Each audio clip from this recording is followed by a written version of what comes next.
Ava Mitchell, a respected FBI agent, never imagined that a quiet afternoon on a park bench would ignite a battle far beyond Savannah, Georgia. What started as a simple moment of peace turned into a brutal confrontation when a local officer assaulted her without cause. But Ava refused to stay silent. Her stand shook the city, exposed years of buried corruption, and launched a national movement for justice. Tonight, we dive into how one voice sparked a wave of change that could not be silenced. Before we begin, tell us, where in the world are you watching from? Drop your city or country in the comments below. We would love to hear your story too. The late afternoon sun bled across the Savannah sky, staining the quiet park in shades of burnt orange and dusky purple. Families packed up picnics. Children abandoned swings. Dogs pulled reluctant owners back toward the safety of home. Only one figure remained still against the creeping shadows. Ava Mitchell sat alone on a cracked wooden bench near the pond, a worn leather notebook resting in her lap. Her pen paused mid-thought. She was neither restless nor troubled. She was simply still. It was the kind of stillness that made people uncomfortable if they noticed it long enough. But Officer Brad Kessler noticed immediately. The cruiser crawled to a stop near the park's main path. Tires crunched gravel. The door groaned open. Kessler stepped out, boots heavy, shoulders squared, sunglasses still perched on his nose despite the setting sun. He moved like a man looking for a problem. He found one in Ava. She barely glanced up as he approached, sensing the kind of manufactured authority in every heavy footstep. A few nearby teenagers noticed too. One of them, instinctively pulling out his phone, hit record without even understanding why. "Ma'am," Kessler barked, voice sharp and too loud for the empty air between them. "What exactly are you doing here?" Ava closed her notebook carefully, slipping it into her bag. "Sitting," she said evenly. Kessler's jaw tightened. He took another step closer, standing far too near, looming over her. "We have had complaints. Suspicious individuals watching kids. Strangers hanging around where they don't belong." Ava raised an eyebrow but kept her tone measured. "And you believe sitting on a park bench qualifies? I asked you a question," he snapped. "And I answered it," she replied, voice calm, unyielding. The tension was immediate, electric. Nearby, the teen with the phone started streaming live. First 2 viewers, then 20. Comments flickered. "What's happening? Who is she? Why's he in her face?" "ID," Kessler demanded, hand hovering near his belt, thumb brushing the holster. "On what grounds?" Ava asked. "You match a description," he lied effortlessly. She moved deliberately, reaching into her bag slow enough to be deliberate but not slow enough to seem afraid. Her fingers brushed the worn leather of her wallet just as Kessler barked, "Step away from the bag." Ava froze, hands visible, voice steady. "I'm retrieving my identification as you requested." "I said, step away!" Kessler roared, voice split in the air. People looked up now. Some instinctively edged closer. The teen's live stream ticked past 100 viewers. Ava slowly stood, hands raised slightly in passive compliance. She took a step back from the bench. Kessler moved first. Without warning, without hesitation, he lunged forward and kicked Ava's bag away with his boot. Papers spilled out, scattering across the walkway. She flinched instinctively. Kessler took it as defiance. He lashed out, his boot slamming into Ava's shoulder with brutal force. The impact sent her sprawling sideways off the bench, her elbow scraping painfully across the gravel. Gasps erupted from the few bystanders close enough to witness the act firsthand. The live stream viewer count jumped to 400. Ava stayed down for a beat, gathering herself. She tasted blood where she had bitten the inside of her cheek, but didn't react. Slowly, methodically, she pushed herself up onto her hands and knees. "You have no idea what you're doing." she said, voice low, shaken not from fear but from fury restrained too tightly. Kessler was already pulling out his cuffs. "You're under arrest for obstruction." "For what?" Ava demanded, standing to her full height, towering in composure even if bruised physically. "For refusing a lawful order," Kessler said, with the smug certainty of a man who had never once been told no. Another cruiser pulled up behind his, tires skidding slightly. Officer Dylan Brooks emerged, younger, uncertain, hesitating as he took in the scene. Ava caught his eye. For half a second, something human flickered across his face before the training clamped down on his instincts. "Cuff her!" Kessler barked. Brooks moved slowly, almost reluctantly. Ava did not resist. She turned, placed her hands behind her back, allowing them to fasten the cold steel around her wrists. The cuffs clicked too tight. She bit down a hiss of pain. Someone in the growing crowd shouted, "Hey, why are you arresting her? She didn't do anything." Others began pulling out their phones, recording from different angles. The live stream crossed 1,000 viewers. Kessler yanked Ava toward his cruiser, not bothering to read her rights aloud. His grip bruised her arm. Still, she walked without stumbling, head held high, eyes forward. Behind them, the park erupted, voices rising, phones filming, hashtags beginning to form in real time. Brooks trailed behind, face pale, hands twitching. He opened the back door awkwardly as Kessler shoved Ava inside. Through the cruiser's dirty window, Ava caught sight of herself reflected back, calm, defiant, utterly uncompromised. The live stream caught one last shot before the doors slammed shut. Ava Mitchell, federal agent, falsely arrested in the dying light of a quiet Savannah evening, while the whole world watched. But Brad Kessler had no idea what he had set in motion. He had kicked the wrong woman. He had started the wrong war. And the consequences of his ignorance were only just beginning. The back seat of the patrol car smelled of old vinyl and something faintly metallic. Ava Mitchell sat upright, her wrists burning from the cuffs biting too tightly into her skin. Outside the window, streetlights strobed by in slow, intermittent flashes, slicing the night into fragments of cold orange and black. Officer Brad Kessler sat rigid in the front seat, his hands clenching the steering wheel hard enough to turn his knuckles white. He adjusted the rearview mirror so he could keep Ava's face centered in his view, like she was an unpredictable animal he needed to monitor. The cruiser's engine hummed under them, a low mechanical growl. Ava said nothing at first. She refused to look away from the mirror, forcing him to either meet her eyes or look away like a coward. He chose the latter. His gaze flickered toward the windshield, jaw grinding audibly. Neither of them spoke as the car rolled through the empty streets of Savannah, but the silence was thick, buzzing with the weight of everything left unsaid. "You think you're special," Kessler muttered finally, the words curling out of his mouth like smoke. Ava didn't answer. She stared at the back of his head, measuring every syllable, every twitch of his shoulders. "You think, just because you sit there all calm, you're better than everyone else, like rules don't apply," he continued, his voice low, bitter. She shifted her hands slightly, feeling the sharp edges of the handcuffs pressing harder against the delicate bones of her wrists. The restraint wasn't just physical. It was a necessary suppression of the fury rising steadily inside her chest. It would be so easy to lash out, to say the words that would cut him where he stood. But easy was dangerous.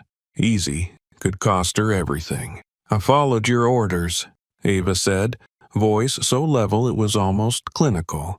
Kessler barked a short laugh, humorless. "You followed them when you felt like it. You people always want to play by your own rules." Ava's spine straightened at the phrase. "You people." It was always the tell, always the revelation tucked inside the anger, the resentment, the misplaced authority.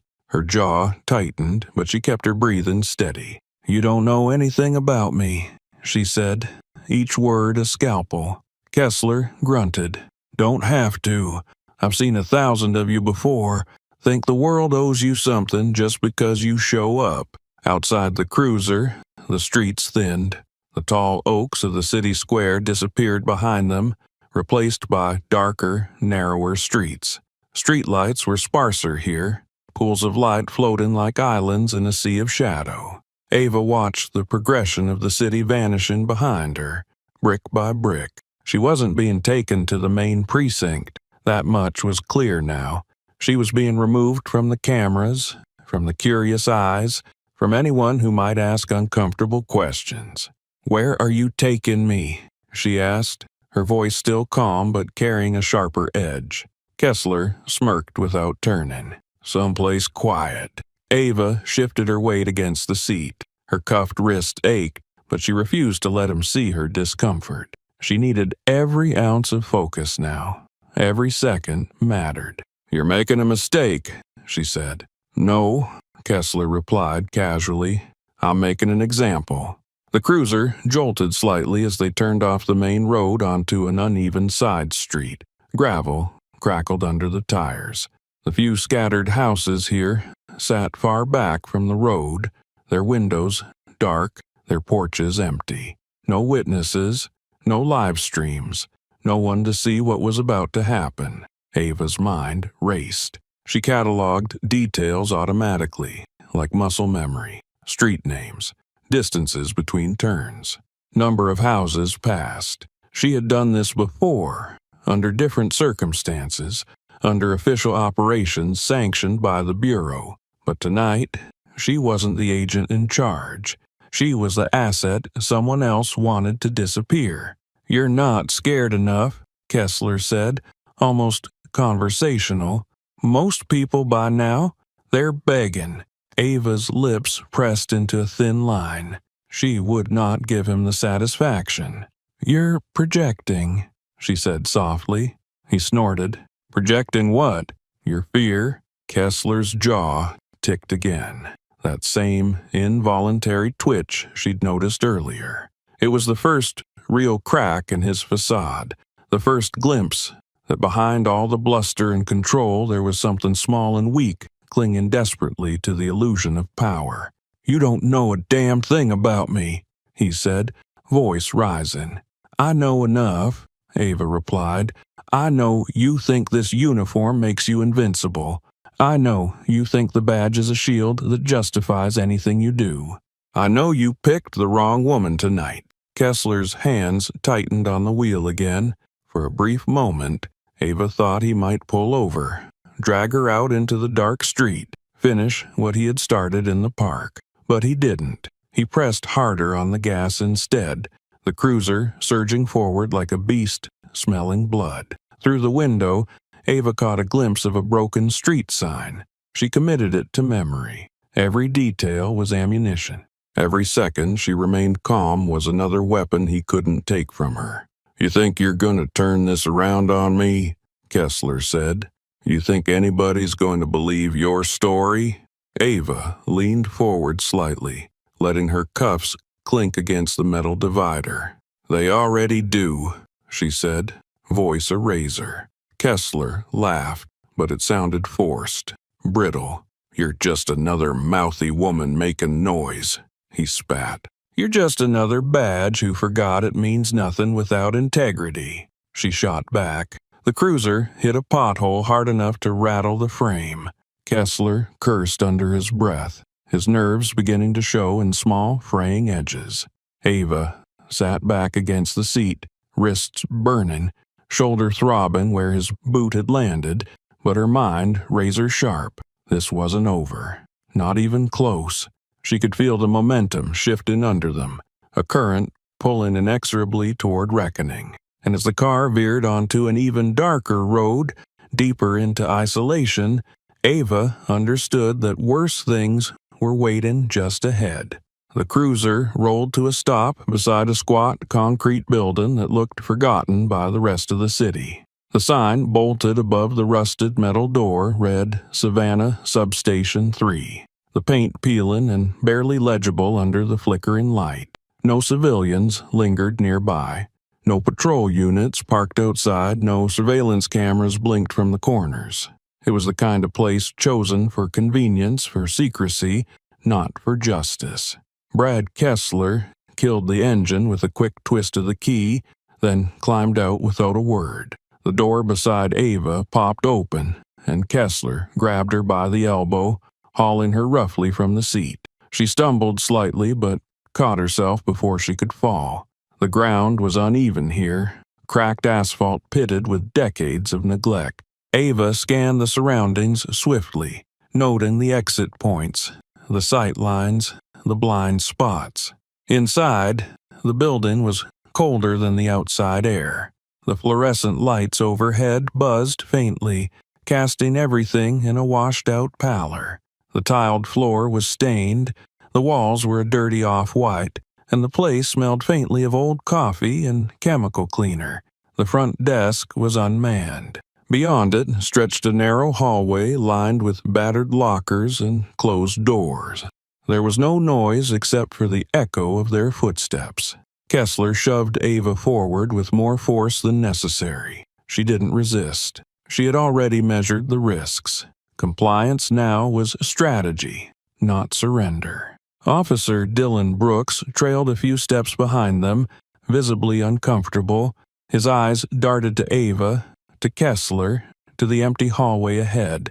His hand brushed the baton at his belt like a nervous tick. He had seen what happened at the park. He had watched it unfold like everyone else. Unlike Kessler, he still had enough humanity left to feel the weight of it. Kessler led Ava into a small windowless room barely larger than a janitor's closet. A single steel chair bolted to the floor sat under the buzzing light. A metal table, scuffed and dented from years of use, completed the decor. No cameras, no audio recording equipment, no oversight. "Sit," Kessler barked. Ava sat, moving slowly, deliberately. Her wrists were beginning to swell against the too tight cuffs, but she made no sound of discomfort. Kessler closed the door behind them with a heavy thud. Brooks hesitated outside for a moment, then followed in reluctantly, standing awkwardly by the wall like he wanted to disappear. Kessler pulled a clipboard from a nearby shelf and slapped it onto the table in front of Ava. "Name," he demanded. Ava remained silent. Kessler leaned down, his face inches from hers. "I said, name." She lifted her gaze slowly, meeting his eyes without flinching. "You had time to read it when you rifled through my things." Kessler's jaw tightened. He straightened, pacing a short line behind the table like a restless animal. His frustration vibrated off him in waves. His authority, so absolute minutes ago, now felt hollow, brittle under the weight of Ava's silence. Brooks shifted his weight from foot to foot, uncomfortable. "You think you're smart," Kessler said, voice low and dangerous. "You think being clever's gonna save you?" Ava tilted her head slightly, the faintest hint of a smile curling at the edge of her mouth. "You think being brutal is going to protect you?" she returned. Kessler slammed his palm down on the table, the sound cracking through the room like a gunshot. Brooks jumped visibly. Ava did not move. "You people think you're untouchable," Kessler growled. "You people," Ava repeated softly, voice threaded with cold fury. Kessler caught himself, glancing toward Brooks, realizing too late he had said too much. "You need to remember where you are," he said, trying to regain control. "I know exactly where I am," Ava answered. Outside the room, a telephone rang unanswered. Somewhere deeper in the building, a door slammed. No one came to check on them. No one cared. Kessler turned to Brooks. "Stay here. Watch her." Brooks blinked, unsure. "Sir," he said, carefully, "maybe we should process her at the main—" Kessler cut him off with a glare. "I said, watch her." Without waiting for a reply, Kessler stormed from the room, the door swinging shut behind him, leaving Brooks and Ava alone under the flickering fluorescent light. For a long moment, neither spoke. Ava flexed her hands subtly, testing the strength left in her fingers. Her shoulders ached. Her skin was scraped raw, but her mind was razor-sharp, catalog in every detail. Brooks cleared his throat awkwardly. "Do you need water or something?" he asked, his voice too soft, too guilty. Ava lifted an eyebrow. "You really think a cup of water is going to fix this?" He flushed, looking away. His fingers tapped nervously against his belt. "You saw what happened," Ava said, voice low but cutting through the stagnant air. "You know this isn't right." Brooks swallowed hard. "It's not my call." "That's the lie they tell you," Ava said, "that you're just following orders, that you're not responsible." Brooks shifted again, miserable. "You can still do the right thing," she said, not pushing, not pleading, just stating a fact. Brooks said nothing. His mouth worked silently, like he wanted to speak, but no words came out. Outside, a distant rumble of a car engine reverberated through the thin walls. Ava listened carefully, calculating how many people might be inside this forgotten station. 2, maybe 3. No help coming. No witnesses if things went wrong. Brooks finally found his voice, barely above a whisper. "I don't know how to fix this. You start by not pretending you didn't see," Ava said simply. The door rattled and Kessler re-entered, face redder than before, frustration radiating off him. He glanced sharply between Brooks and Ava, suspicion narrowing his eyes. "Everything under control?" he asked, voice hard. Brooks straightened reflexively. "Yes, sir." Ava said nothing, just kept her gaze steady, calm, unbreakable. Kessler snatched the clipboard back off the table, muttering under his breath. He seemed less certain now, less untouchable. The cracks were spreading. Brooks stood stiffly by the wall, his hands clenched at his sides, his gaze darting again to Ava, as if silently apologizing for his cowardice. Inside the oppressive air of the substation, something shifted. It was almost imperceptible. Not a revolt, not yet, but a ripple, a beginning. In the heavy, suffocating silence of that battered room, a small ember of resistance had begun to burn. The small holding room felt even smaller as the minutes dragged by, its cracked walls and flickering light pressing down on everything fin inside. The air was stagnant, carrying the faint scent of old sweat and disinfectant. Ava Mitchell sat motionless in the bolted chair, her hands cuffed tightly in front of her, wrists already raw and chafed. She kept her gaze steady on the uneven floor tiles, listening to every sound with a predator's patience. Officer Brad Kessler paced the confined space, the soles of his boots squeaking slightly with each restless turn. He flipped the clipboard over and over in his hands, glancing at the blank form he had shoved into the metal class without filling it out. His movements were agitated, jerky, lacking the arrogant confidence he had wielded earlier. Something was gnawing at him now, a splinter of unease he couldn't shake. Finally, he dropped the clipboard on the table and turned his attention back to Ava's belongings, which had been hastily gathered after he had kicked her bag aside. The leather wallet lay among a mess of scattered papers and personal items, mostly ignored until now. Kessler bent down, muttering under his breath about procedure, about paperwork he didn't care to finish. He grabbed the wallet without much thought, intending to jam it into an evidence bag. It slipped from his hand as he straightened, the worn leather case falling open as it hit the floor. A small plastic ID sleeve slid partially free. Kessler reached down lazily to scoop it up, his fingers brushing the edge, and then he froze. The light from the single overhead bulb caught the gold-embossed emblem first. Bold letters curved around the top of the shield. Federal Bureau of Investigation. Below it, in stark black print, was her name. Ava Mitchell, Supervisory Special Agent. For a full second, Kessler didn't move. His brain stumbled over the sight, trying to reconcile the information with what he thought he knew. His fingers twitched, almost dropping the wallet again. His mouth opened slightly, but no sound came out. Across the room, Ava lifted her head slowly, catching his hesitation like a scent in the air. Their eyes locked across the small distance, and for the first time since their encounter began, it was Kessler who looked away. He snatched up the wallet and jammed the ID back inside roughly, as if physically baring it would undo what he had seen. His movements lost their precision. The swagger had evaporated, leaving behind a man who suddenly realized he was standing on a trap door. Kessler turned his back to her, running a hand over his buzzed hair in a motion of barely restrained panic. His breathing had quickened. He muttered to himself fragmented phrases Ava couldn't catch but understood perfectly. He wasn't thinking about legality now. He was thinking about consequences. Ava remained silent, giving him nothing. No explanations, no warnings. She watched him spiral quietly, the tight coil of his authority unraveling one strand at a time.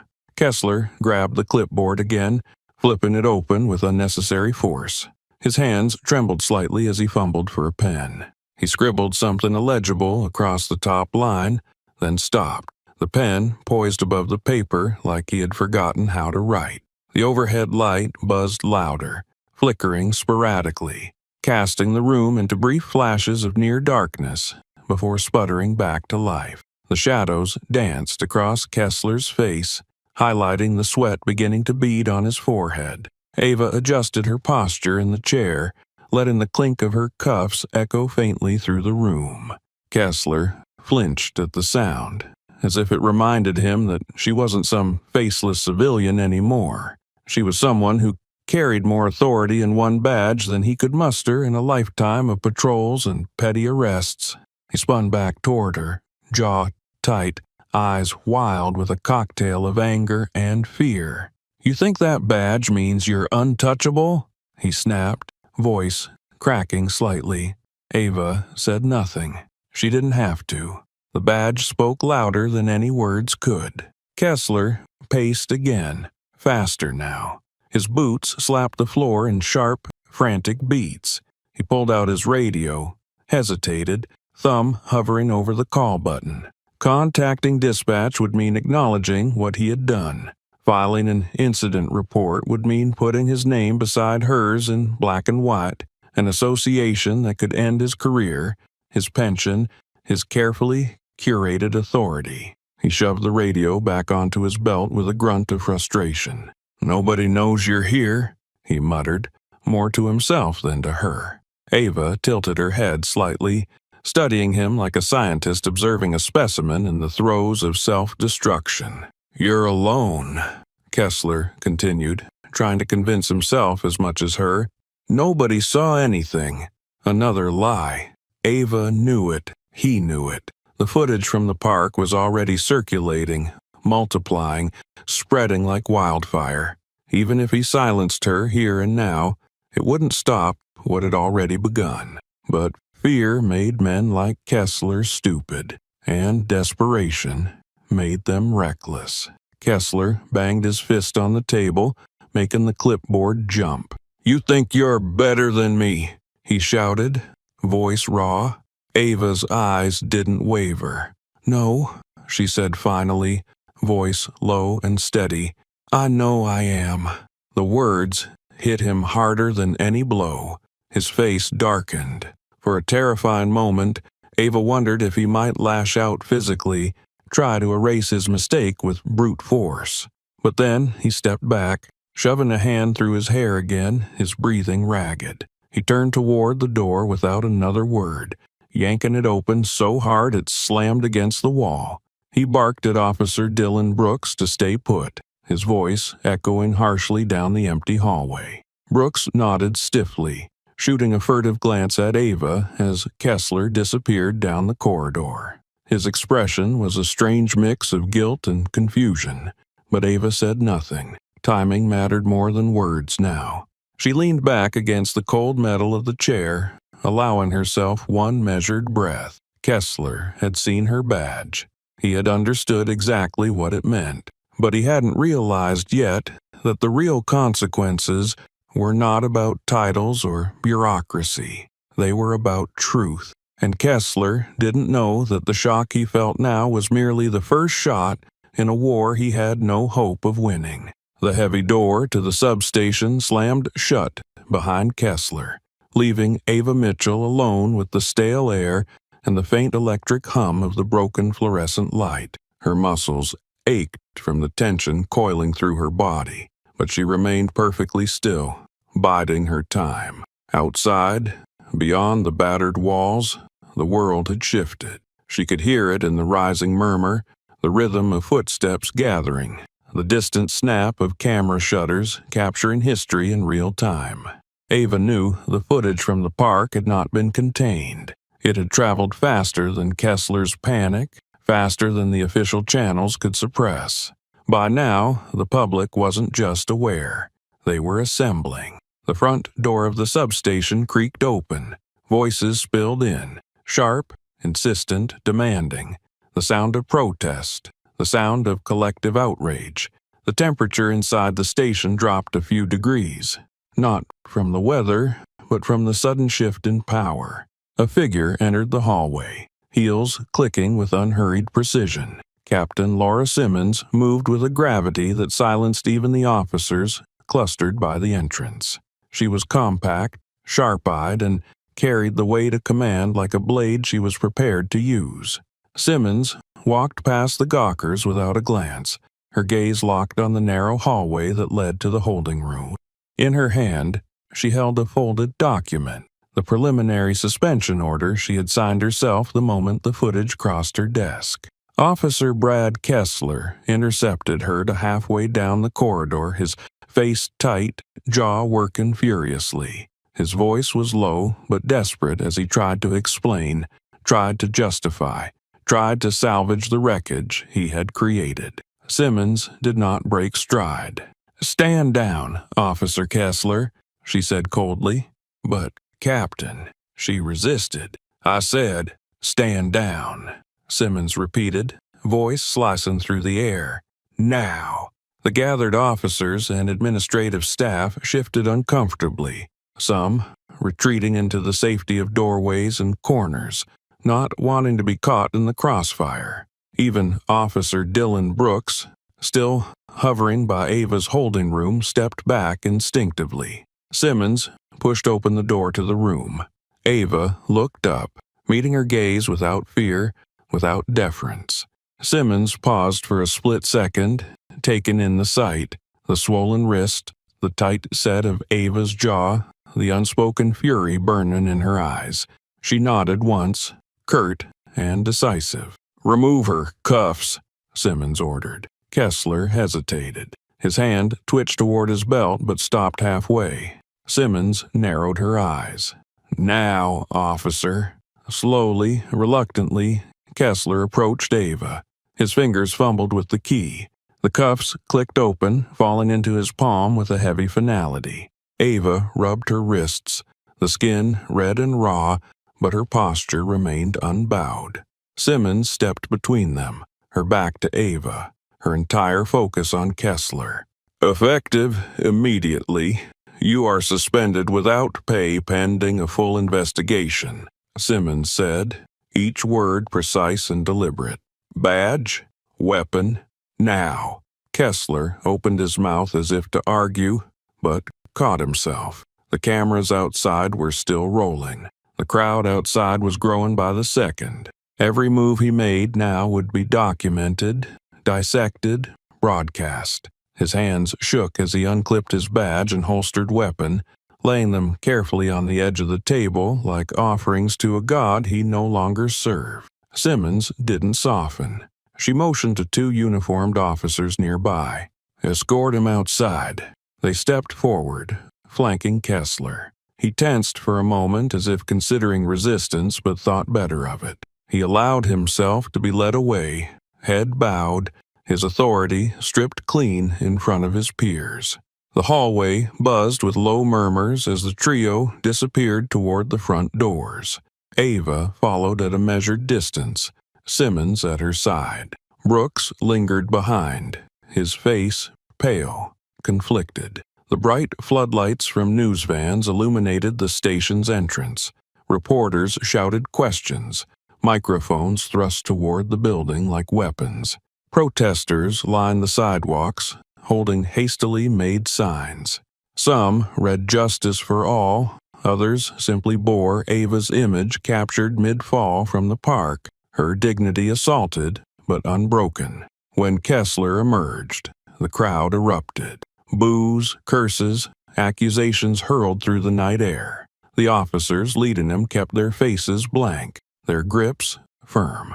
Kessler tried to keep his chin up, but the weight of exposure dragged his posture lower with each step. He was no longer the enforcer. He was the accused. Simmons emerged next, her face impassive, her steps purposeful. She said nothing to the reporters, ignored the flashing cameras. Her job was not to manage the narrative. It was to begin the repair of something already deeply broken. Finally, Ava stepped into the doorway. The crowd went silent, almost instantly, a hush sweeping through them like a tide pulling back before a great wave. Phones lifted into the air. Live streams caught the moment. Thousands of eyes watched from behind screens, from living rooms, from buses and offices, from cities Ava had never set foot in. She stood there for a heartbeat, absorbing the silence, the anticipation, the expectation. She did not lift her hands. She did not wave. She simply walked down the steps, each footfall solid and deliberate. A reporter called out, breaking the moment. "Agent Mitchell, will you be pressing charges?" Another shouted, "Is this department under federal investigation now?" A third, "How do you respond to what happened?" Ava reached the bottom step and turned to face them fully. Her voice was clear, strong, unamplified, yet somehow carrying through the buzz of the night. "I did not choose this fight," she said, "but I will not walk away from it either." The crowd murmured, shifting closer. "What happened to me," Ava continued, "happens every day to people who do not have badges, who do not have platforms, who do not get headlines." She paused, letting that truth sink into the bones of everyone listening. "I stand here not because I am special," she said, voice cutting through the charged air, "but because what happened is not." She turned without waiting for questions, moving through the crowd that parted instinctively around her. Reporters shouted after her, but she didn't answer. Not yet. Tonight wasn't about words, it was about actions. Ava didn't need handcuffs to prove the truth anymore. She would use her voice instead. The air outside the substation was thick with noise, the voices of reporters overlapping into an endless, chaotic barrage. Bright floodlights glared against the deepening twilight, washing out the faces in the crowd and turning the building's battered brick facade into a stage. Ava Mitchell stood at the center of it all, a single, fixed point amid the storm. Microphones jutted toward her like spears. Questions rained down relentlessly. "Agent Mitchell, are you filing charges? Agent Mitchell, do you believe this was racially motivated? Agent Mitchell, is Savannah PD under federal review?" The names of media outlets were barked out like challenges. Every network wanted their soundbite. Every journalist wanted their exclusive. Ava kept her face neutral, her posture steady, her breath measured. She had known this moment was coming since the second Kessler had slammed her onto the ground. She had prepared for it in the hours spent sitting handcuffed in that windowless room. Still, nothing could truly prepare a person for standing in front of hundreds of lenses, knowing millions more were watching from their homes, waiting to dissect her every word, her every breath, looking for weakness, anger, defiance, or all three. Captain Laura Simmons stood nearby, arms folded, flanked by silent officers who looked everywhere but at Ava. Kessler was gone. hidden somewhere deeper inside the station or already being processed elsewhere, out of sight, but not out of consequence. Ava let the noise continue for a few more moments, studying the faces in the crowd. Some were curious, some skeptical, many furious on her behalf. She spotted signs among the protesters. Justice for all. Badge without honor is just violence. Protect, not attack. When she finally raised her hand, the clamor broke like a wave against a rock, falling away into a sudden, taut silence. She did not smile. She did not thank them for their attention. She began without preamble. "I am Special Agent Ava Mitchell," she said, her voice carrying with an unshakable clarity that cut through the cool night air. "And today, in this city, I was assaulted by a man who believed his badge gave him permission to ignore the law he swore to uphold." Cameras clicked frantically. Reporters scribbled notes they would never need, as every second was already recorded, already immortalized. "I've served my country for over 2 decades, Ava continued, her tone unwavering. "I have worked to dismantle organized crime, to protect national security, to defend the rights of citizens across every line that divides us. Yet today none of that mattered.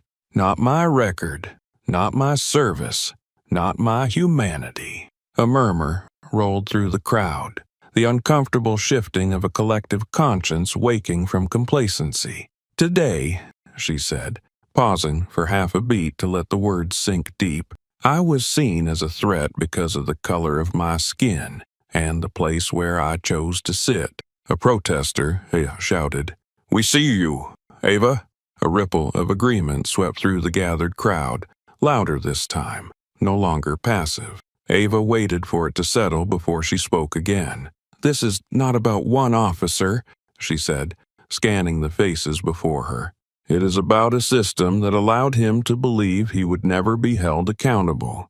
It is about every silent nod, every ignored complaint, every dismissed accusation that told him and others like him they had nothing to fear."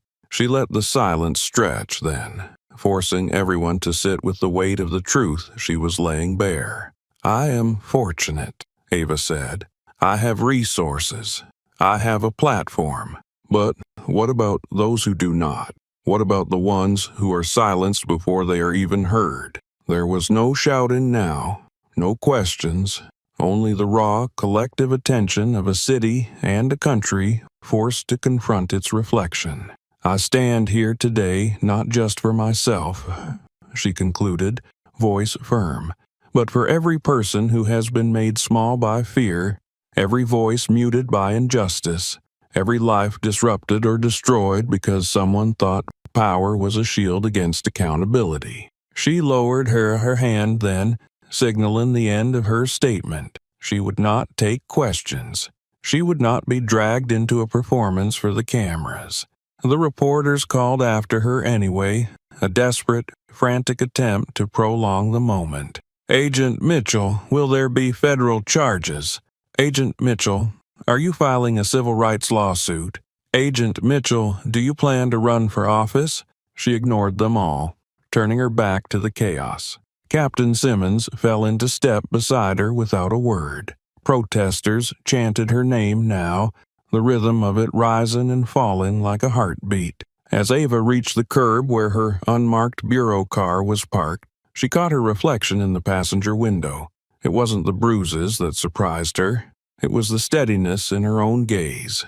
Not anger, not despair. Purpose. She opened the door, slid into the driver's seat, and closed herself off from the noise outside. For a brief second, the silence inside the car was almost overwhelming. She exhaled slowly, her fingers drumming lightly against the steering wheel. She had said what needed to be said. The world would debate it, spin it, tear it apart in 1,000 directions. That was inevitable. But real change, the kind that mattered, would not happen under television lights or in the comment sections of viral videos. It would happen in courtrooms and boardrooms, in community halls and policy drafts, in 100 small, stubborn battles waged long after the cameras had moved on. She pulled the car into gear, easing away from the curb, leaving the flashing lights and shouted questions behind her. Ava knew she had won this first battle, but she also knew something far more important. True change was not born at the microphone. It was built in the grind of relentless action. The Savannah field office of the FBI had never been this tense. It was usually a place where agents moved with quiet purpose, where protocol dictated the rhythm of the day. Tonight, that rhythm was broken. The hallways buzzed with hushed conversations and side glances. No one lingered long at their desks. No one wanted to be the one caught saying the wrong thing when everything was shifting beneath their feet. Ava Mitchell moved through the building like a storm cloaked in a suit. Her steps were brisk, her shoulders squared, her face unreadable. No one dared stop her as she climbed the stairs 2 at a time toward the conference room where the emergency meeting had been called. Inside, the overhead lights hummed dully against the sterile walls. A handful of senior agents sat around the long table, papers spread before them, phones buzzing with constant updates. Deputy Director Marcus Reed stood at the head of the table, his tie loosened, his brow furrowed with the weight of a dozen simultaneous crises. Ava entered without ceremony, letting the door swing shut behind her. Reed's sharp gaze found her instantly. "Agent Mitchell," he said, voice clipped, formal.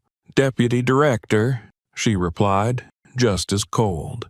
He motioned to an empty chair, but she remained standing. The other agents exchanged uneasy glances. No one spoke.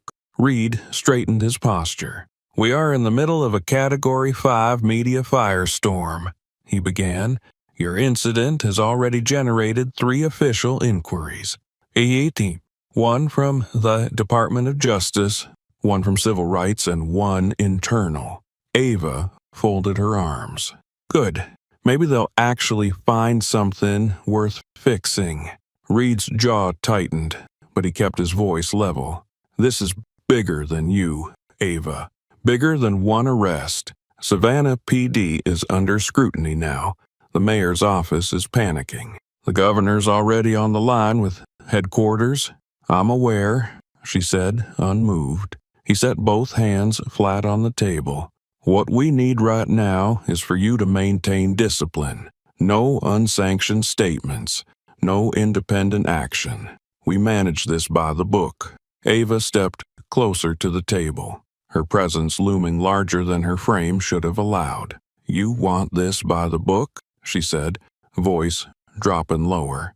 "Then I want full access to every internal affairs file from Savannah PD for the last 10 years.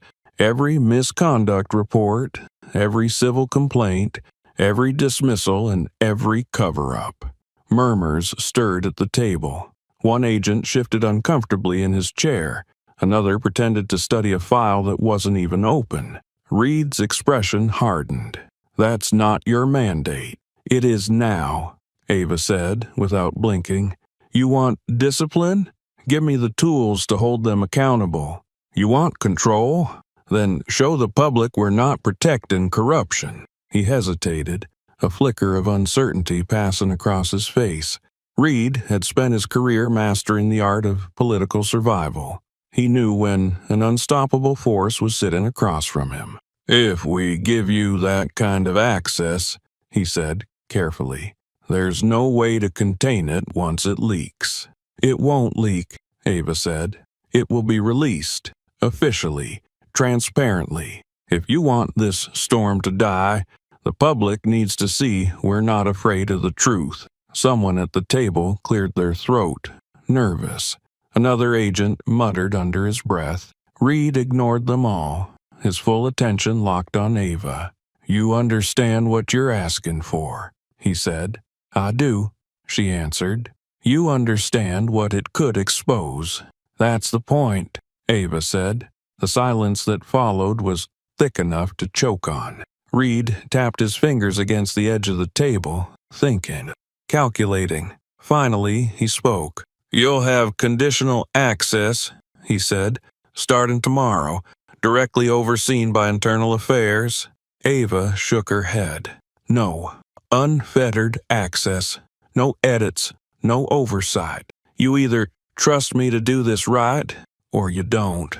Reed stared at her for a long moment, and in that silence, something shifted. Not a concession, not surrender.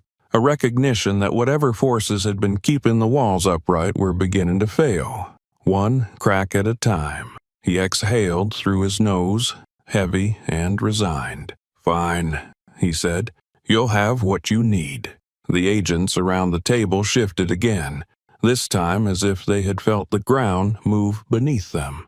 Ava didn't smile. She didn't thank him. She simply nodded once, sharp and final. She turned and walked out of the room without waiting for dismissal.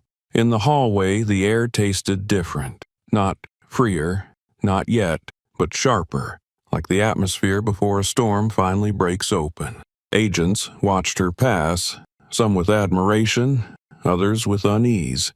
She didn't care. She wasn't here to be liked. She wasn't here to climb a ladder built on compromise. She was here to tear the rot out at the root. By the time she reached her office, her bureau-issued phone buzzed again. Another alert, another headline. Federal agent calls for full transparency in Savannah PD investigation. It was beginning. The momentum was no longer just hers.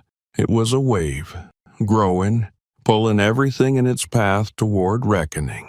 Ava leaned against the doorframe of her office, scanning the faces of her colleagues as they hurried through their tasks. Some wouldn't survive what was coming. Some wouldn't want to. And she had made peace with that, because once the truth is set free, it does not return quietly to its cage.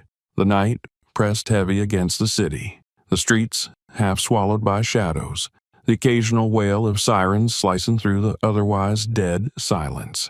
Ava Mitchell sat alone at her kitchen table, case files scattered across the surface like battle plans. The clock on the wall ticked past midnight. Indifferent to the storm she knew was only beginning to build. Her bureau phone, lying face down beside her, buzzed sharply against the wood. The screen lit up with an unfamiliar number. She answered immediately. "Agent Mitchell," she said, her voice low but alert. A woman's voice trembled on the other end, barely above a whisper. "Please," the woman said. "I need help." Ava sat up straighter. "Who is this?" "My name is Maria Ramirez," the woman choked. "They have my son, David. He's 16. They arrested him tonight. They said he resisted, but he didn't. He didn't." Ava's mind sharpened instantly, slicing through fatigue and paperwork. "Where?" she asked. "5th Precinct, on Riverside. Please, I don't know who else to call. Someone gave me your name. Said you would understand." Ava was already moving, grabbing her jacket, her keys. The files remained spread across the table, forgotten for now. "I'm on my way," she said, and in the call before Maria could say another word. 5th Precinct sat like a fortress on the edge of an industrial zone, its fluorescent lights harsh against the dark. When Ava pulled into the nearly empty parking lot, the few officers lounging near the entrance straightened at the sight of her government vehicle. She stepped out, her badge clipped visibly to her belt, her posture brooking no argument.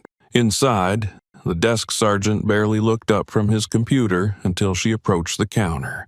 "Can I help you, ma'am?" he asked, voice bored. "I'm here for David Ramirez," Ava said, without pause. 16 years old. Brought in tonight. The sergeant squinted at her badge, realizing too late the authority she carried. "I'll need to check," he began. "No," Ava interrupted. "You'll take me to him." "No," the sergeant fumbled with the logbook, muttering something about procedures, but Ava's glare cut him off before he could finish. He picked up the phone and buzzed open the door leading to the holding cells. The hallway beyond was sterile and narrow, the overhead lights buzzing like angry insects. The officer leading her walked too slowly, as if buying time. Ava said nothing, her boots echoing sharply against the tile floor. When they reached the cell block, she spotted David immediately. He sat on a metal bench, his knees pulled up to his chest, his face bruised and pale under the flickering lights. His clothes were rumpled, a thin cut tracing his cheekbone. He looked up as she approached, his brown eyes wide with fear and disbelief. "You're the lady from the news," he whispered. Ava nodded once. "I'm getting you out of here," she said. The officer at her side shifted awkwardly. "We have procedures. You had procedures when you put a child in a cell without notifying my guardian," Ava snapped. "You had procedures when you failed to provide legal counsel." The man opened his mouth to argue, but Ava pulled out her phone, her fingers already moving. "I can have the Department of Justice on this line in 30 seconds, she said coldly. "You want to explain to them why you're unlawfully detaining a minor?" Panic flickered across his face. He fumbled with the keys, unlocking the cell door with shaking hands. David stumbled as he stood, his legs stiff from sitting too long. Ava caught his arm gently, steadying him. "You're okay," she said under her breath. "You're safe now." They walked back through the station in silence, the air buzzing with 1,000 unspoken words. Officers watched from behind desks and doors, their faces a mixture of guilt, defiance, and fear. Maria Ramirez was waiting in the lobby, pacing frantically, her hands wringing the strap of her purse. The moment she saw her son, she ran to him, pulling him into a fierce embrace that made Ava's throat tighten. David clung to his mother, burying his face in her shoulder. Ava approached the desk, demanding the release paperwork. The sergeant handed it over without protest, his hands trembling slightly. Ava skimmed it, spotting the fabricated charge, resisting arrest, and crossed it out with a firm stroke of her pen. "This is being expunged immediately," she said. The sergeant nodded mutely. Ava turned back to Maria and David, handing her a copy of the documents. "Keep these safe," she instructed. "If anyone contacts you again about this, you call me, directly." Maria's eyes filled with tears, but she nodded fiercely, clutching the papers like a lifeline. "Thank you," she whispered. "Thank you." David looked up at Ava, his voice cracking. "I didn't do anything," he said. "I just had my headphones in. I didn't hear them at first, and then they—" "You don't have to explain," Ava said gently. "Not to me." He nodded, but his face crumpled with the weight of everything he had tried so hard to hold in. Ava placed a hand on his shoulder, grounding him. "You did nothing wrong," she said. "Never let them make you believe otherwise." They left the station together, stepping into the cool night air. The city stretched around them, indifferent and immense, but for the first time in hours, Ava felt the balance shift slightly, a small reclamation of justice in a landscape desperate for it. Maria bundled David into her car, casting one last grateful look at Ava before driving away. Ava stood alone for a moment longer, staring back at the station. Behind those walls, the same culture that had tried to bury her story was still alive, still hungry. Saving David Ramirez was a victory, but Ava knew he was only the tip of something much larger. David was just the tip of an enormous iceberg of injustice waiting to be exposed. Rain drizzled against the windows of Ava Mitchell's small home. The sound, a steady rhythmic tapping that filled the otherwise silent space. The living room was dim, lit only by a single desk lamp, casting a pool of light over a sea of documents spread across her coffee table.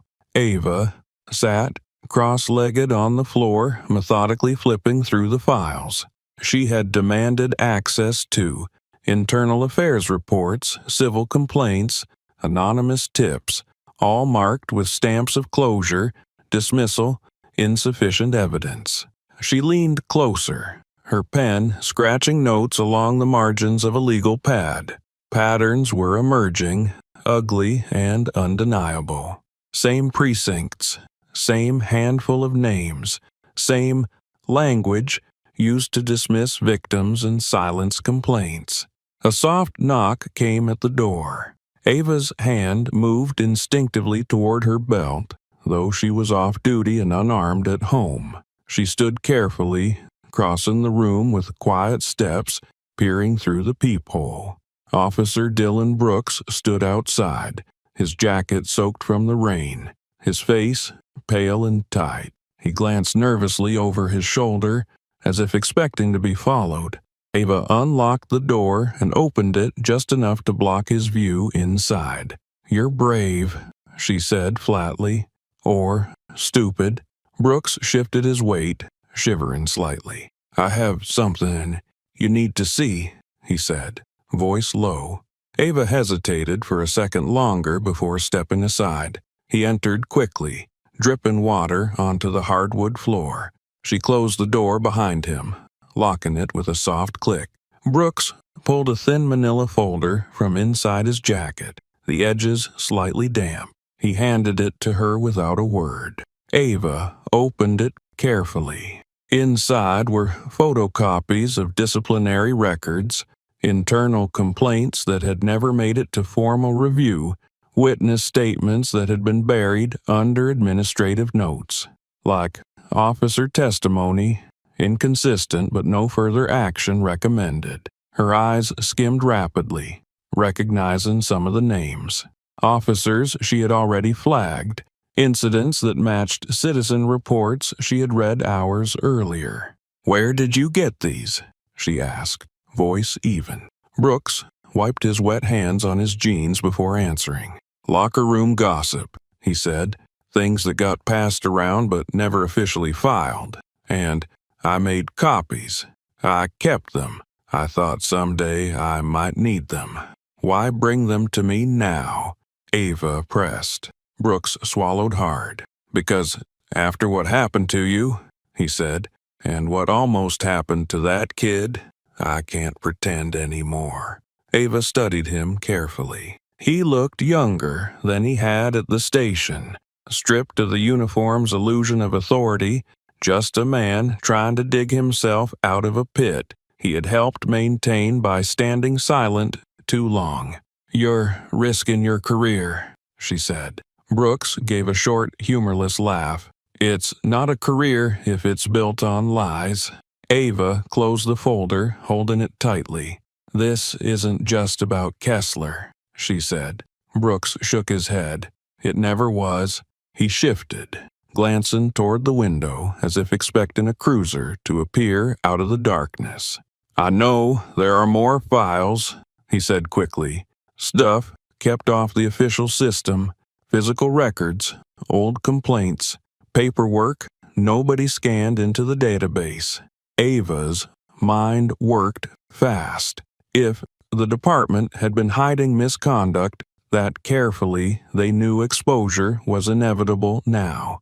"Where?" she asked. "Archives room," Brooks said. "Back hallway of the main precinct. They say it's just old case files, but I've seen the access logs. Nobody goes in there unless they're trying to make something disappear." Ava's pulse quickened.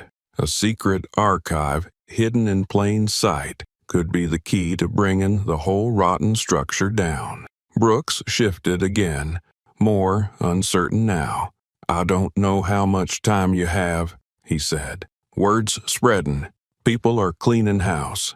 Ava nodded slowly, absorbing the implications. "You've done the right thing," she said quietly. Brooks laughed bitterly. "Feels a little late for that." "Better late than never," Ava said.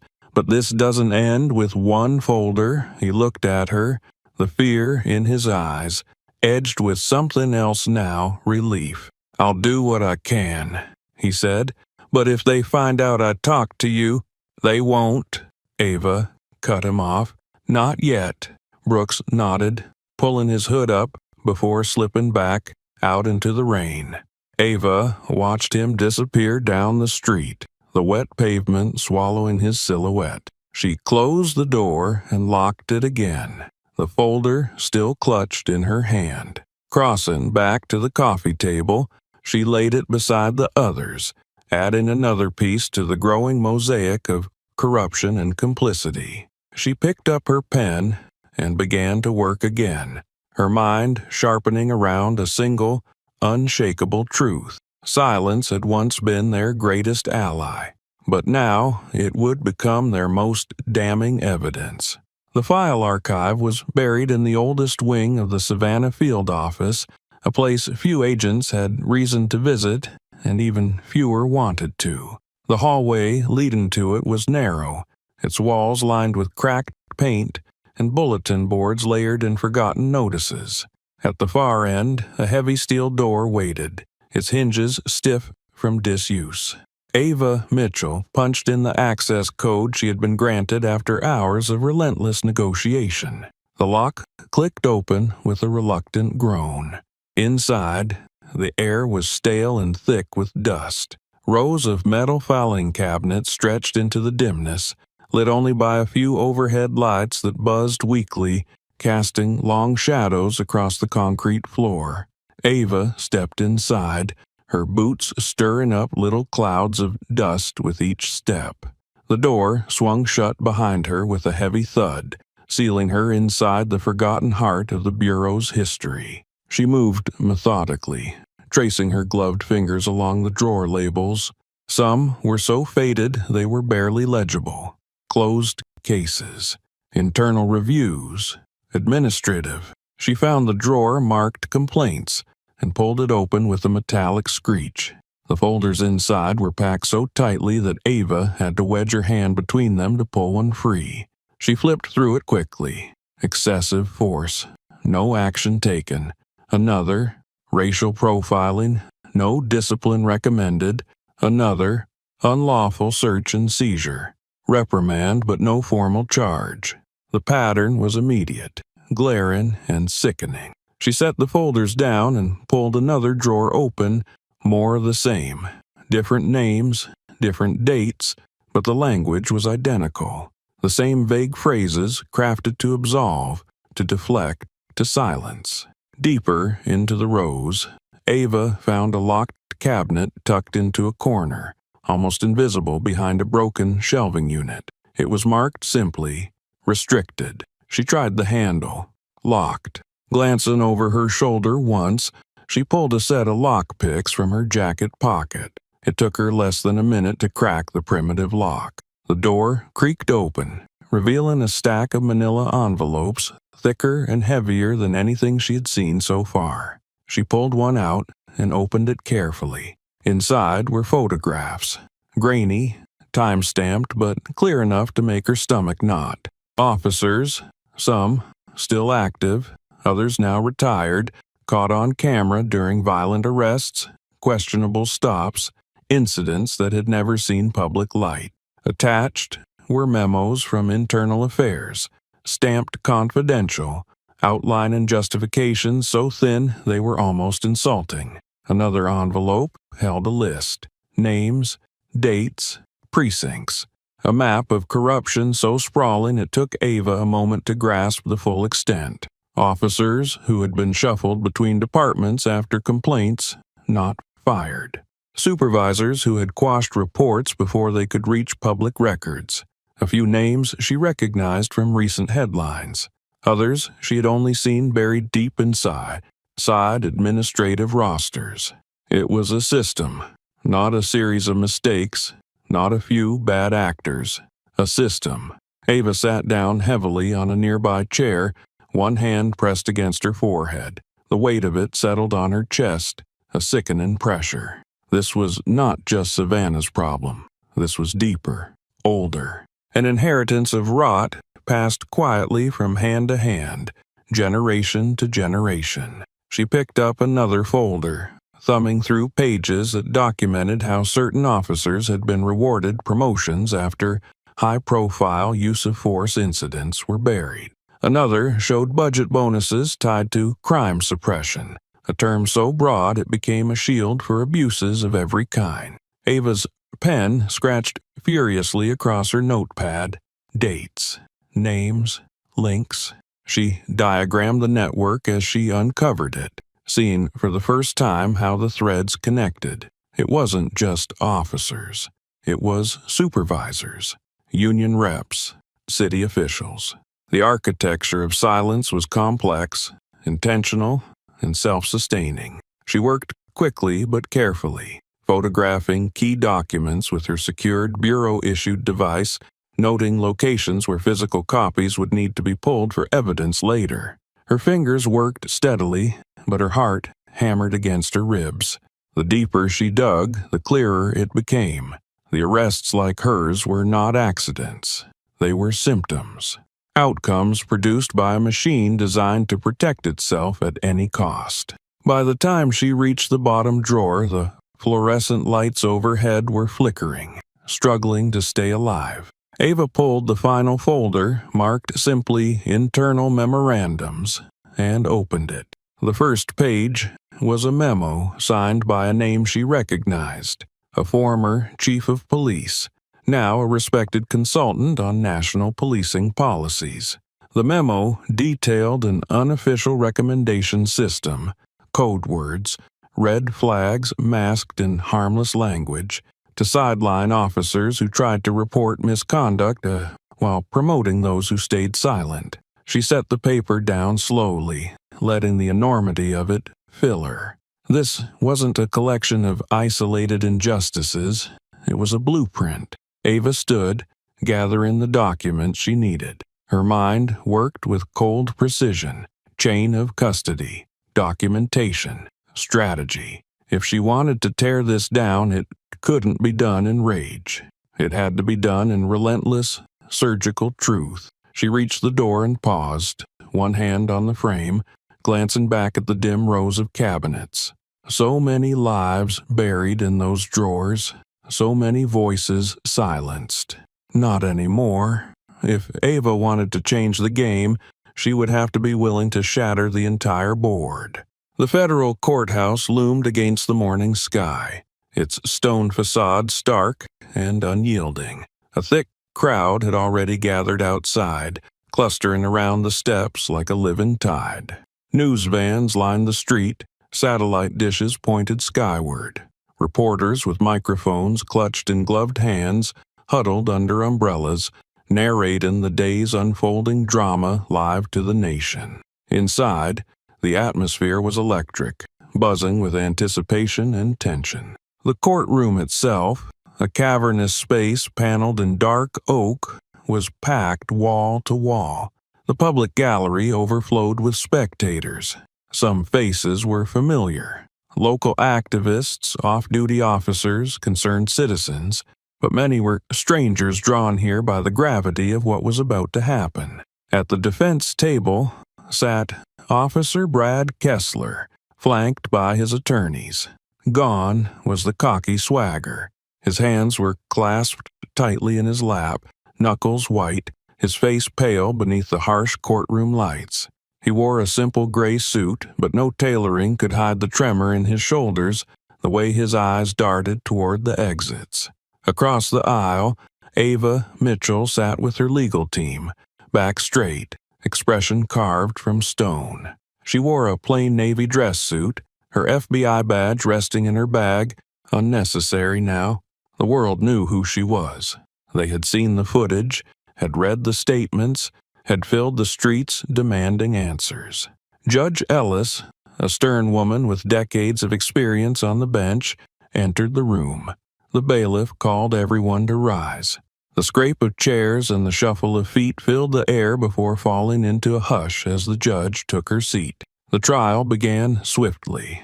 The prosecutor wasted no time.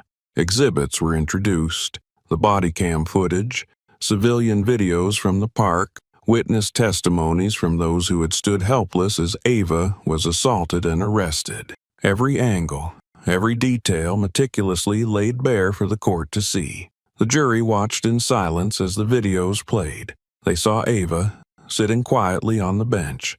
They saw Kessler approach, aggressive and unprovoked. They saw the shove, the kick, the handcuffs biting into her wrists. They heard her calm voice as she tried to de-escalate, heard the barked commands and the threats that followed. A murmur rippled through the gallery. One juror wiped at her eye.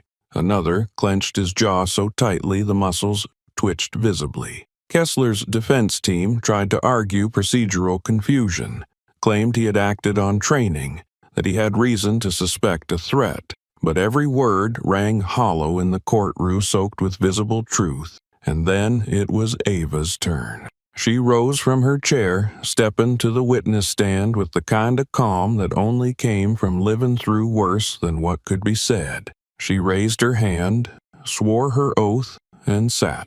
The prosecutor approached carefully, knowing she needed no coaching. "Agent Mitchell," he said, "can you describe what happened on the afternoon of your arrest?"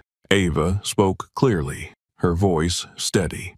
"I was sitting on a bench in Savannah's City Park. I was writing in a notebook. I was approached without cause, interrogated without justification, and assaulted without provocation." Her words sliced cleanly through the room. No embellishment, no theatrics, just fact laid bare. She described the sequence: the demand for ID, the escalation without reason, the physical assault, the humiliation of being thrown into the back of a cruiser, of being processed like a criminal while her credentials lay ignored at their feet. The defense attorney objected at points, tried to rattle her, but nothing shook her composure. "You identified yourself as a federal agent during the encounter?" the prosecutor asked. "I tried," Ava said. "I was interrupted. I was treated like a threat, not a citizen, like an object to be controlled." Her gaze flicked to Kessler once, brief and cold, then back to the jury. "This was not about procedure," she said. "This was about power. About a system that teaches men like Officer Kessler that they will never be held accountable, that someone who looks like me can be dismissed, demeaned, and discarded without consequence." The courtroom was silent. Even the scribbling of reporters paused. "And are you here today just for yourself?" the prosecutor asked. "No," Ava said. "I am here for every voice that was silenced before it could speak, for every victim who did not have a badge, or a camera, or a platform, for every life that was treated like it mattered less." A beat passed, 2, 3. "And what do you want from this court?" the prosecutor asked. Ava's voice hardened. "Justice," she said. "Not just for me, for all of us." When she stepped down, the room stayed silent, breath held like the entire city was waiting to exhale. Kessler took the stand briefly. His testimony stumbled. He contradicted his earlier statements. He tried to paint himself as overwhelmed, confused, but the videos betrayed him with every frame. No threat, no resistance, only arrogance. When closing arguments wrapped, the jury disappeared into deliberation. The crowd shifted anxiously, the tension rising with each minute. It did not take long. When the jury returned, the verdict was read aloud. Guilty on all counts. A cry erupted from the back of the courtroom, quickly stifled. Kessler's head bowed, his shoulders sagged inward. His attorneys stared blankly ahead. Outside the courthouse, the gathered crowd roared as news broke. Reporters shouted updates into cameras. Protesters lifted their signs higher. Some cried openly. Others simply stood in stunned silence. Inside, Ava closed her eyes for one long breath, feeling the weight of the moment settle into her bones. This was not the end. This was the beginning. Justice could not be reserved for the powerful. It had to belong to everyone. The city of Savannah no longer slept. Fires, both literal and metaphorical, lit up the streets. It was not the kind of blaze that consumed buildings, but the kind that gutted institutions. Trust, once stretched thin, had finally torn apart. Outside City Hall, a sea of people roared through the night, voices rising above the sound of helicopters circling overhead. Makeshift banners waved in the humid air. Justice is not optional. Protect and serve everyone. Enough is enough. Is. In the days following the verdict against Brad Kessler, the city's wounds, long hidden under layers of polite denial, had burst open. Protesters filled every major square. Businesses boarded their windows, not out of fear of violence, but because they knew Savannah was no longer the place it had been the week before. Something permanent had shifted. At the center of it all stood Ava Mitchell. She had not asked for the role. She had not campaigned for it. But when the people needed a symbol, someone who had faced the machine and survived, they turned to her. Requests flooded in faster than she could read them. Speaking engagements, media interviews, invitations to strategy sessions with civic groups. Ava refused the spotlight. She refused the parade of congratulatory handshakes from officials who had done nothing until they were forced to act. Instead, she chose a different path. She met with organizers behind closed doors. She sat on worn plastic chairs in overheated community centers. She listened to the mothers, the students, the retired workers, the first-generation immigrants who had been living this fight long before her name made headlines. They wanted real change. Not press releases, not task forces that died in committee meetings. They wanted new policies, new leadership, new protections that could not be brushed aside when the cameras left. Ava knew exactly what was at stake. At one late-night meeting inside a converted warehouse near the riverfront, Ava stood before a crowd that had grown too large for folding chairs. People sat on the floor, leaned against walls, their faces upturned, their eyes burning with anger and hope in equal measure. "We are not asking for permission anymore," Ava said, her voice carrying without the need for a microphone. "We are demanding accountability." The room erupted, feet pounding against the concrete floor in approval. Ava outlined the first steps of the plan they had drawn up: an independent civilian oversight board with subpoena power, mandatory body cameras with no discretionary shutoff, automatic outside investigations for any use of force complaints, protections for whistleblowers inside the police department, and, beyond that, a community-led coalition to monitor progress, to ensure no promises were made without consequences for breaking them. It would not be easy. It would not be quick. But it would be real. The next morning, as dawn struggled to break through the smoke of a city still reeling, Ava stood at the foot of City Hall's marble steps. A line of reporters waited, cameras aimed, ready for another headline. Beside her stood leaders from every corner of Savannah's fractured communities: Black, Latino, Asian, white, indigenous, old, young, poor, working class, LGBTQ. It was not a coalition built on politics. It was built on necessity. Ava stepped forward, her navy jacket dusted with the ash carried on the humid breeze. "We are here," she said, voice steady, "not because of one officer, not because of one trial, but because the system itself has declared certain lives expendable for far too long." She paused, letting her words settle into the bone-deep silence that followed. No more. Behind her, dozens of voices rose in a single echo. No more. The pressure was immediate. Within hours, the mayor's office agreed to emergency meetings. The governor's spokesperson issued a statement acknowledging systemic failures. National news outlets shift from curiosity to urgency, their coverage turning from spectacle to serious inquiry. But not everyone cheered. Anonymous threats poured into Ava's inbox. Old acquaintances who once shook her hand now crossed the street to avoid her. Some officers inside the bureau, once allies, grew cold and distant, muttering about loyalty and lines being crossed. Ava felt the pressure mounting like a physical weight between her shoulder blades, but she did not bend. She had made a decision the moment Kessler's boot slammed into her shoulder. There would be no retreat, no compromise for the sake of comfort. That night, sitting alone in her apartment lit only by the glow of protest fires in the distance, Ava flipped open her battered notebook. She turned to a fresh page and began writing, each word a promise carved into the future. No reform without transparency. No justice without accountability. No peace without equality. The notebook filled slowly, her hand steady even as exhaustion dragged at her muscles.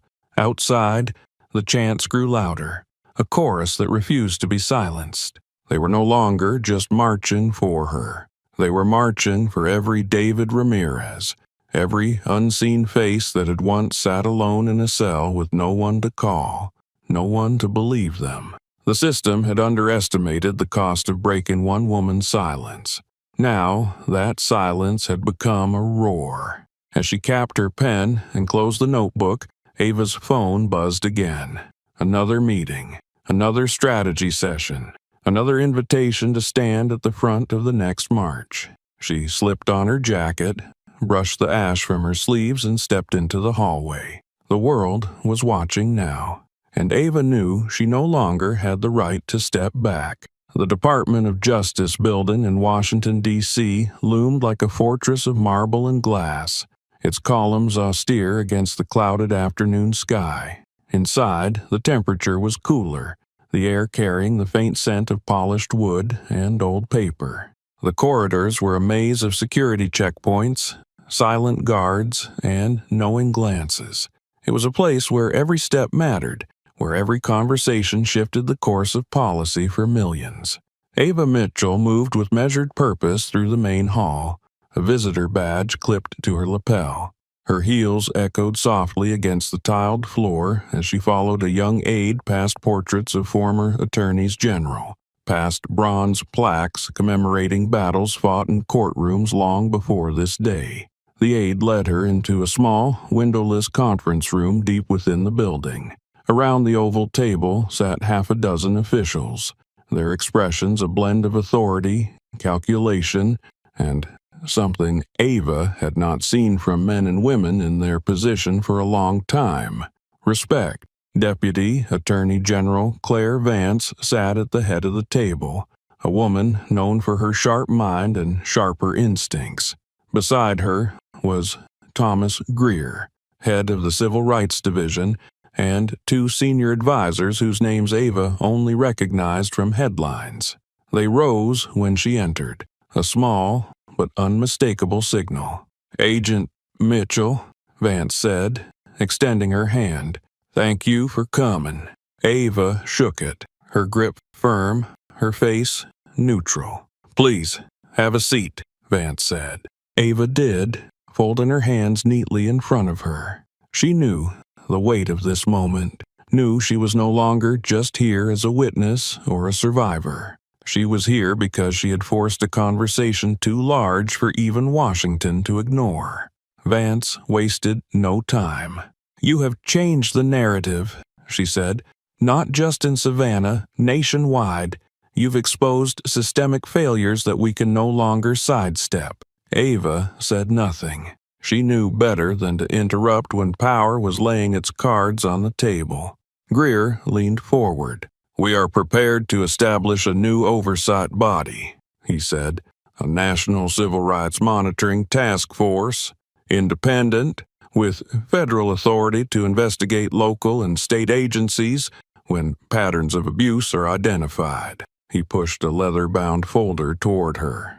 "We want you to lead it." The words fell into the room like a stone into still water. For a heartbeat, no one spoke. Ava opened the folder, scanning the first page. Proposed structures, chain of command, preliminary funding. It was real, not a gesture, not a headline, a genuine offer to build something that had never been allowed to exist before. "You would have full discretion to assemble your team," Vance said. "Direct access to federal complaint databases, authority to issue public reports without pre-clearance." Ava closed the folder slowly. "You're offering me the keys to a storm," she said. Vance's mouth twitched into a brief smile. "We are offering you the means to finish what you started." Ava leaned back slightly, studying the faces around the table. She recognized the politics at play. This was not charity. It was strategy. They needed someone the public trusted, someone who would walk through the fire and come out of the other side still standing. Still, the opportunity was real and dangerous.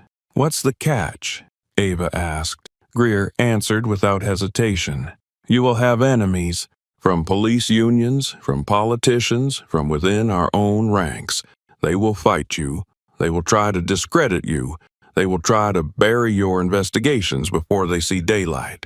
Vance picked up where he left off. "We can shield you to a point, but the integrity of this work will depend on your ability to withstand the pressure."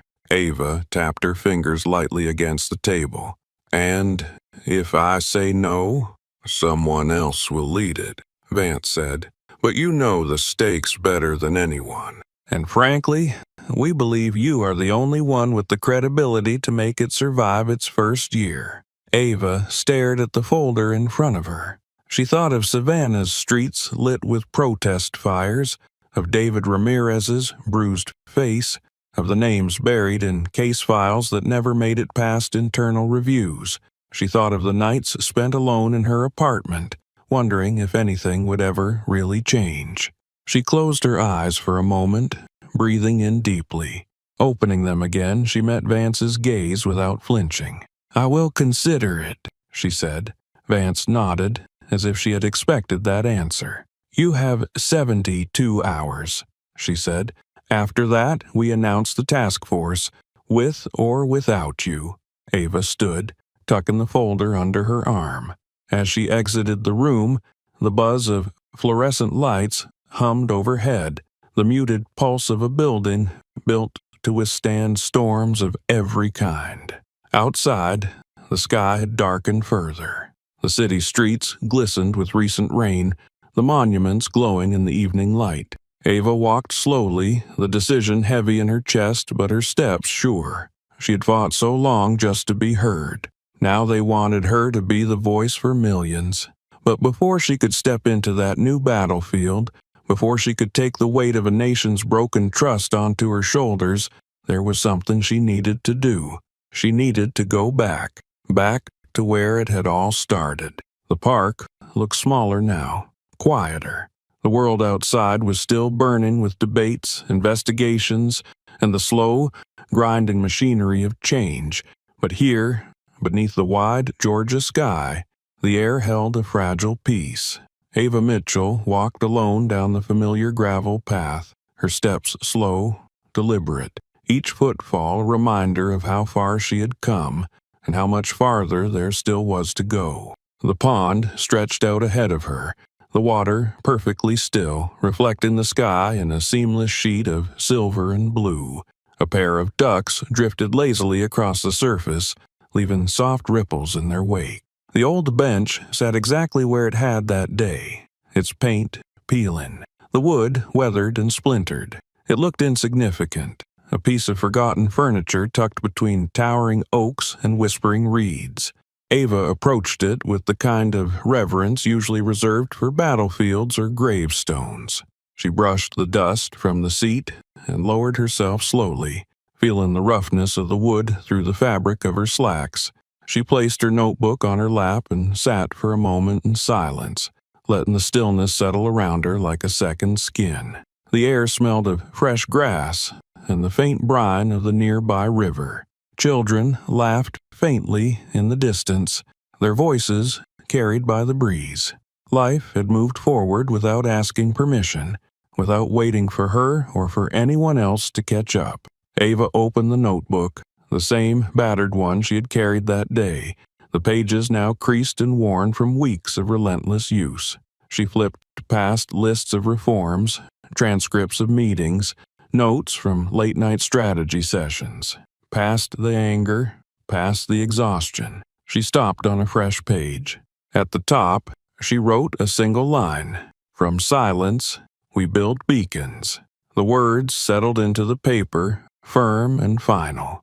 Ava stared at them for a moment, feeling their weight, their promise.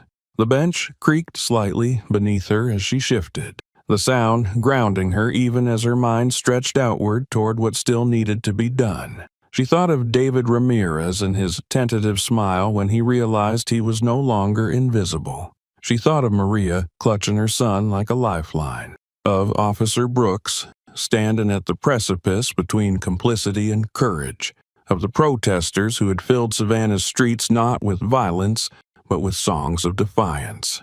Every system that had failed them had once believed it was invincible. Now, that belief was crumbling.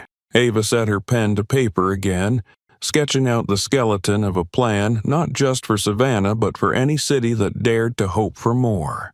A blueprint for accountability that could not be rewritten by politics or erased by time. She lost track of the minutes as she worked, the setting sun dipping low behind the trees, casting long shadows across the park.